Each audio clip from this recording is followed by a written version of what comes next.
na-ejesie bata na ụmụ nwaanyị na-anọ nwere onye ga-enye nri onye nya ya ọlụ nri ọsọ anya je nnụtakwuo nọmba 7 na ọ fọlụ nọmba 7 na o nwelu another beautiful girl fụtalụ sọngwe anya je ka ọ nụta ya. Ụmụ nwaanyị a wee sizie ego shishi tọlọ na fada enyi ya wee gbakwulu nwanne ya nwoke wee babali abasali ya wee wele ego wee nye wesi anya je ka ọ divorce nwunye nke na-akpatali ya shame nke na-akpatali ya ihe a nke bata na obido nwebe nsogbu ya wee kpụpụ nwaanyị akọt wee luo wee jụbịa ọ sị na di na-enye bie mmanya ya na-aṅụ o wee luzie ka onye eli ego nye nwe nsogbu n'afịa o kwerozi enye ya ego kedu ife a chọọ ka mebe ya pụọ ndị mmadụ egonye bie mmanya ya aṅụba ya wee sị dị a chọrọzi ịnụ nwaanyị wee sị na aka chọrọ ịnụ na o nwere ebe a na-eje ya nọbe nna ya ọbịa kpọpụta ya sị na ọ ga-anụ ya na o nwere ife na-eselefa in fact na ọ dị enye ya ego nri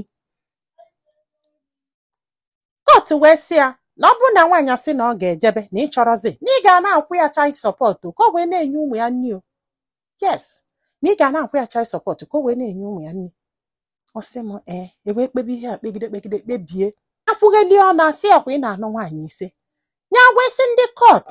na ya na-anụ nwaanyị ise yes mana 4 out of 5 afọ they are supporting themselves no so this one ihe a chọrọ ịbala onwe elu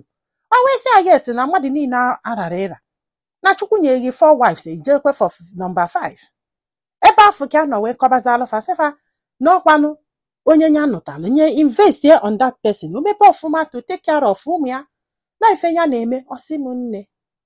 na ife ji wee kọbala anyị akụkọ bụ na ụmụ nwaanyị gbasara ajọ na ụmụ nwaanyị in fact na obido ha n'azụ ọsịbụghị ma na ụmụ nwaanyị anya setụlsị kịta na o nwere nke na-enye enyi ka ma ofu ada enyi enyi onye ọbụla fesie ụmụ ya nya na-anwụ anwụ dafa chọrọ ịma nya na-anwụkwu ọlụ dafa chọrọ ịma ivi na ije ụlọ ọgwụ ya na-akpọ ụmụnne ya ka fa bịa duje ụlọ ọgwụ na ife onye ọbụla ma alụ bụ ụmụ ya chai ụmụ nwaanyị nwere ajọ obi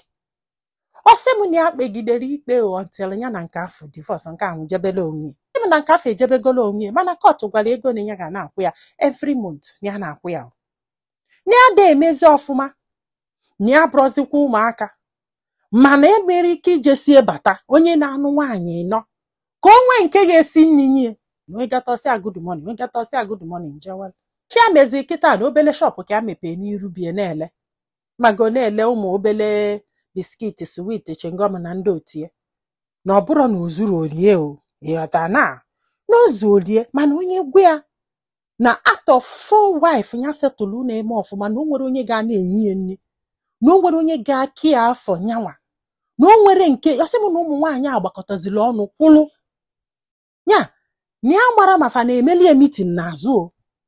ya ihe onye a na-ekwu ka onye a na-agwa gị like ije ebe onye a ọ sị gị na ịga drọ na ịga drọ ka fa na-anọ ga-agwa gị abụghịtago na ọ bụrụ na ije ebe onye ọsị gị na arụ adụrụ ya na ọ na-arụ adụrụ ya ka fa na-anọ ga-agwa gị ụmụ nwaanyị a wee na-apọnishie ọsị m na ụmụ nwaanyị nwere ajọ obi so ị na-anụ nwaanyị na-anọ na-anụ nwaanyị na-ese make sure na o nwere nke stand with ọ bụrụ na echi ada somebody will be there ndị ache na isetụlụfa ga-emelụfa life easy ndị amọrọ na isetụlụfa ga-emesi fancha niile ọga abịghọtago na bikos na ndị otu na-anụkwa nwaanyị ahụ maka na ihe a bụ tradishọn ha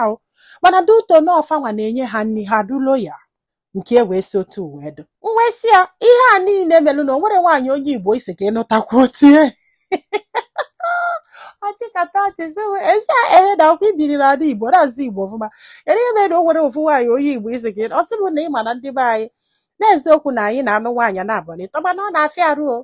na ọ na-afịa arụ na ọ na-ewochi ụmụ nwaanyị ntị tafa nwere ike kwelu mana echi niile ọkpa abụlụba n'anya ahụ na amụrụ dị na ndị nke ga-esi etu ụtọ ọnụ ka a nata na befa each family ọbụla ịbara ifu ụmụ nwaanyị ịtọ ịnọ ise ya tago ihe a bụ dia culture wee mebekwuo nke kịta na ya ka na-enyekwa onwe ya nri na-akata for himself na-agụ ada agụ ya maka nọọsụ onwe ya ka a na-enye nri ọ bụrụ ife a na-ebele anya ka afọrọ na-ache m ọnya ya aka nka kwa ịghọta na ka ụmụ nwaanyị niile nụnwa anọrọ ebe afọ for him mana fancha niile o nwere onye nọ nso mana ọ bụrụ ịnụ nwaanyị na-ese ma isi bụ isi n'ụwa na ife bụ isi bụ can you control them, can you take care of them. Ngwesi a nna kedu ife ilokwe nwaanyị nwere ike ikwelu gị di maka na ụwa ụmụ nwaanyị bụ na oge ha gaba o, they can settle for anything. Yes, whether first or second or third, they can settle for anything. But it does not mean that nafa love again. No, they just want to get married. I want you to know that now. Ife solia siko or ife solia tradition we kolugbogo kolugbede. Tradition si tradition asiro. Onwere nwaanyị nọ n'ụwa ị ga-anụkpo nwaanyị ga-adọ happy. Ọ dị eme ọsọkwa onye afọ bụrụ angel. So ka ị na-anụkpo ha nwaanyị ọ dịghị ka ha ga na-alọvụ gị. They will accept you because not tradition and culture. Because n'ime tradition unu ahụ ị ga-afụkwali onye nụrụ just one and they remain with that one. So no nwere nwaanyị nụkpo nwaanyị still expect her to be happy. Ọ dị eme no nọkwado loyal to you bụ mgbe ị na-efe die o nwere choice. Mana nwaanyị afọ nwekwere a single choice. That pain of inukpe nwaanyị nwere ike ịpụ n'obi. That is one thing you should know.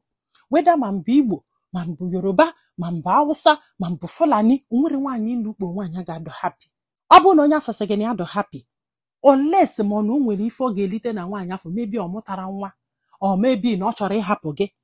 Cheka ngwa gị. Ị ma na nwaanyị ịnụtala anụta malụ na inugo nwaanyị. Wee nụba gị. Ka na-ewolu gị wosef ihe iji wee nụbịa ka ịnụgolu nwaanyị. Kedu ife o jere bụlụ nyanwa bụ the first one ịnụ?